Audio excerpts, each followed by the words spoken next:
Hi guys, this is part 7 of our onion grow along, and today we're going to be talking about the onions that are running to seed, so they're putting out a flower stem, and what to do with that. Now, because we've grown them from seed rather than sets, hopefully you'll find that this happens a lot less than it does with sets. However, red onions are more likely to run to seed for some reason than the white onions are, and I've got 4 currently in the bed that have run to seed. So we're going to have a look at those and have a look at what we can do to stop the rest doing the same. And also we're going to today look at sowing more seeds for an August sowing ready for onions over winter. So this is one of the onions here, and they've got to a really good size, so they're good and healthy. I'm very happy with them. But as we go further up, you can see that we have this little flower shoot here. Now, if you have grown varieties that are not F1 varieties and you only allow one lot to run to seed, then you can save seeds from them.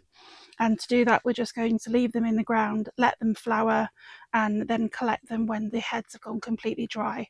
Another thing you can do with these is to leave them in the ground and just allow the pollinators to really enjoy them, because they are one that will really bring in a lot of pollinators to your garden as well, and they're also quite pretty.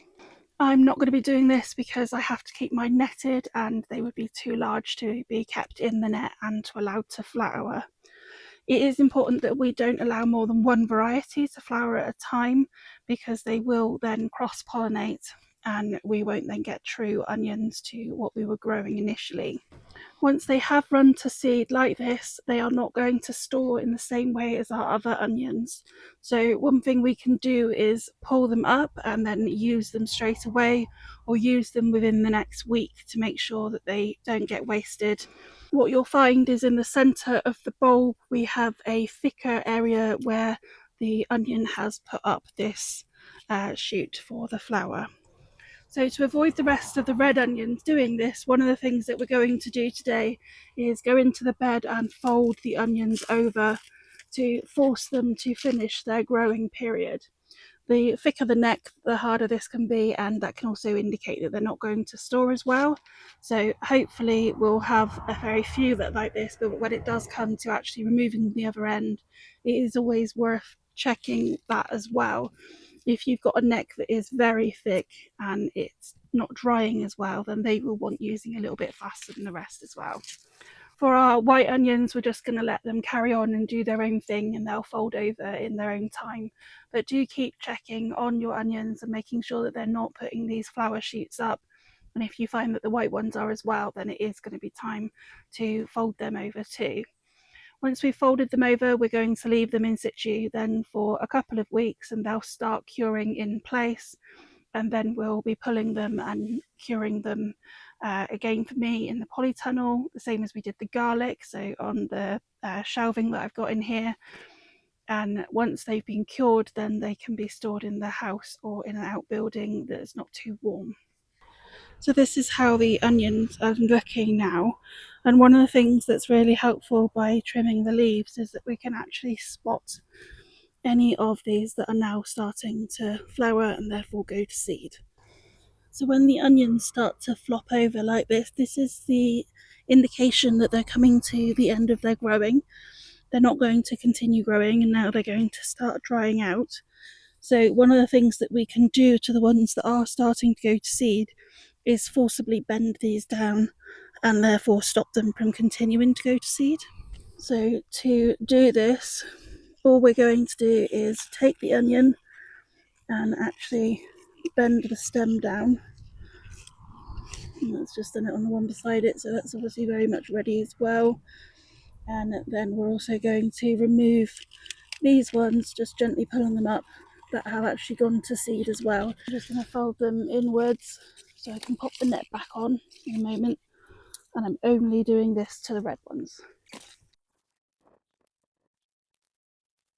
So that's all the red ones folded over now, and we're going to leave those for a week or two just to start drying before we actually lift them. And then you can see the multi-sown ones over here, and they're all white varieties, so I don't need to do anything with them today. But do keep a close eye on the flower shoots as they start coming up, and make sure you get to them as quick as you can. Another thing that we can do mid-August is start more seeds for overwintering. These are traditionally started on the 12th of August, so that date's passed us by a little bit, but they should be absolutely fine to still get in, and you could even still do these in early September as well. So I'm growing a variety called Augusta.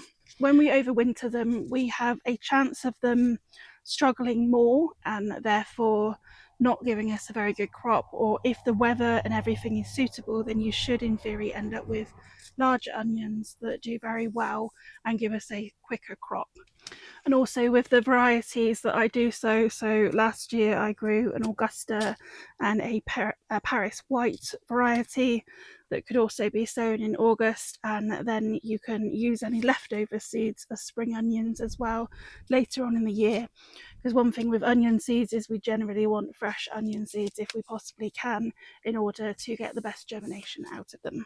To do this, we are also going to want a separate bed that these are going to be planted in, and they'll be in the pots at least until November. I think last year I actually put them, or what is this year, I actually put them out in February, so it will be a while before we need a bed for these to go into as well. But what we want to make sure is that we don't put them in the same bed as the onions are currently coming out of.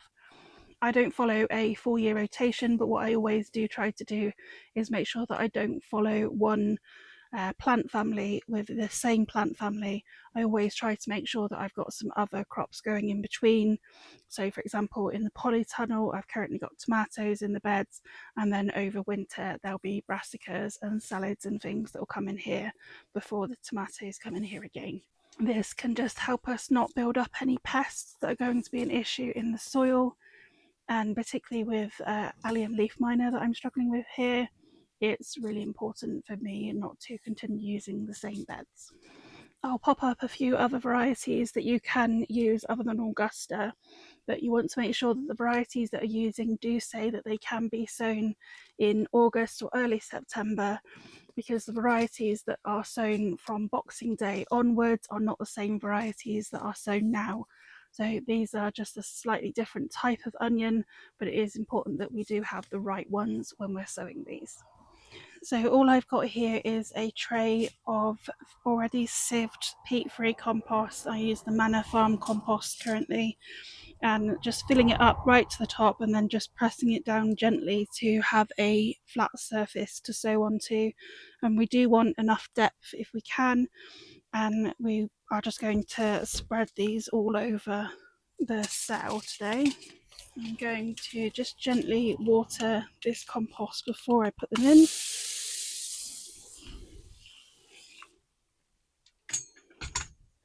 Having a flat surface and a surface without any extra additional lumps and bumps from an unsieved compost allows us to make sure that the seeds germinate at the same level as each other, and that there's no large bits then covering them and stopping them germinating. So I don't want too many of these this time because I've got to work out which bed these are going to go in, but I'm just going to spread them all over. This isn't a grow along that we're going to follow on with the growth of these, because it's exactly the same as we've done in the previous grow along.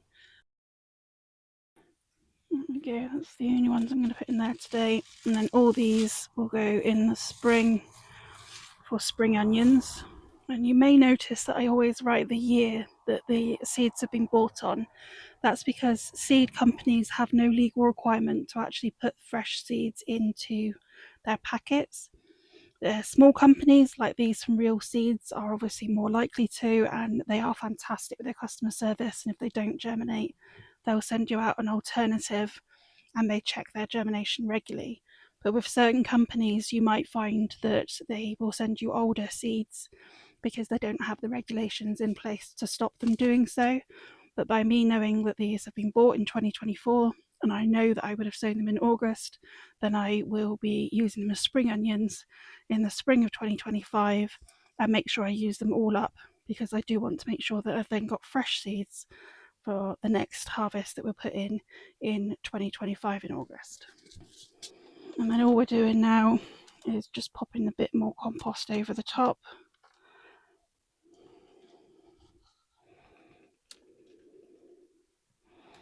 It doesn't have to be very deep at all. Spread that out. And you can see I've gone right to the top here, and that's because it will naturally just lower itself and fill into each of the holes as we water it and as the seeds grow as well. And then we're just going to take the hose and just gently water them again. Another thing you can do if you don't want to dislodge the seeds at all is giving them a water from the bottom. And then these today are going to have a lid over them. This is going to help us with the humidity, and it's also going to keep out any issues with the allium leaf miner that I could find can cause an issue. Allium leaf miner has certain seasons that it's meant to be most active, but it is also something that can cause trouble year round. So it's always a good idea just to be a bit more vigilant with that. Once I have any growth on this at all, the humidity dome will come off, and that is literally from the very first onion that I see starting to come up through the compost. And then I will just be covering it with a piece of mesh cloth just to make sure that there's no issues with it, and it will be left open in the tunnel and just doing its thing slowly. I also won't pop these on. They will be taken straight from here and planted into the garden when they're the size of sort of one of these chopsticks. That's the sort of size that I look at planting them out for.